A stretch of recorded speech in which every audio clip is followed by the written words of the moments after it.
this is part one of the Help for Writing the Term Paper screencast for the students in the Psychology and Anthropology course. And so the first thing that you need to know before you begin to write introduction or the conclusion is what's the maximum and minimum. And I think that approximately 4 pages or 1,200 words is about as much as you should be writing, and the minimum would be somewhere around 2.5 pages or about 800 words. If you, as I said in class, understand that your intro and your conclusion are approximately 2 pretty hefty paragraphs at, let's say, about 100 words each, you really don't have all that much, left. So what you should be thinking of here is how you're going to divide your outline that you've already written, and sort of divide that up before you continue any further. If you look here, you'll see that you've got the big ideas A, B, and C, or your sections. And let's say if you assign to each section approximately 300 words, you're going to have a paper of about 1,200 words. So let's say in body section A, after you've written your introduction, you get into your very first section, big idea A, or your first section here, is going to be, say, as I have indicated, the correlation between mood disorders and marijuana use. And here's the topic sentence already for that. So this here would be one paragraph, what I've highlighted. So I'll begin with my topic sentence and then move right to my first point, which is the recent study that shows that there is an impact on mood, and marijuana use can be a catalyst for mood disorders. And then I'm going to use the study by Dr. Gobi and explain that further to develop this point.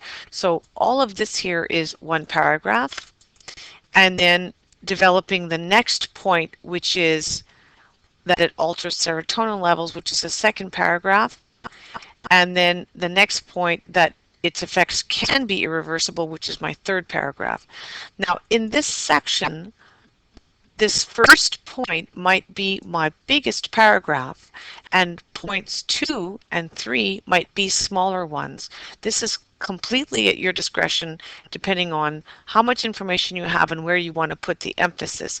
But that this entire section here, if you want this to be the most important section, keep it at around 300 words. Now, some of you are going to have only 2 body sections I've seen in your outline. That's fine. It really depends on what it is that you think is important and where you want to put your emphasis. So if we understand that your introduction and your conclusion are really important because they are, it's like the hello and the goodbye to a meeting.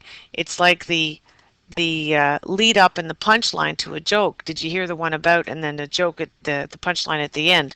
They're frames for your topic. So in an introduction, we should have some sort of a hook, and you have to have a pretty clear statement of what your paper is about. Now, your teachers call it a thesis statement, but it doesn't have to be dry and rigid like a pine box. It can just be a statement of what it is that you are going to be examining in this paper. And your introduction should make some kind of a reference to your 3 or your 2 major sections. In other words, the big ideas that you're going to be bringing to this paper. And so there's how we can start thinking about the introduction. Here are some tricks and some tips that make for better introductions. As I said before, begin with a hook or something that's interesting that's going to draw us in. Don't overdo the rhetorical questions because that just can be nauseating when there's too much of them. Make sure that your thesis passes the so what test. In other words, you should be able to answer why the question, why is this important and why should anybody care about it? And if you're not sure of how to pass the so what test, read your thesis to somebody and see what they say. And if they say so, big deal, well then be ready to tell that person why this is important, why this is interesting, and why somebody should want to know about this. Try to make your introduction interesting.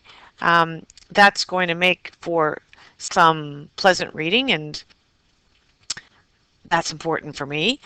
You can open with something compelling, a fascinating quote, or a good question, or an anecdote, something that illustrates why your topic is important. You can also write your introduction at the very end. If you consider that after you've written your 3 sections and your conclusion, after you've written the whole paper, you know exactly what you're going to say. So it makes sense to write it after you've written everything else. You obviously put it in the beginning, but you can write it after the entire paper is done. That way you know exactly what it is that you're going to say. You can also write your introduction in a tentative way.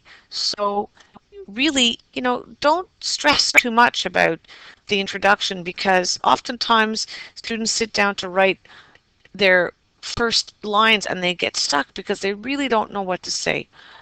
In that case, if you're feeling that kind of pressure, jump right into your first body section and just start discussing your points right away, and then you'll see the introduction will write itself.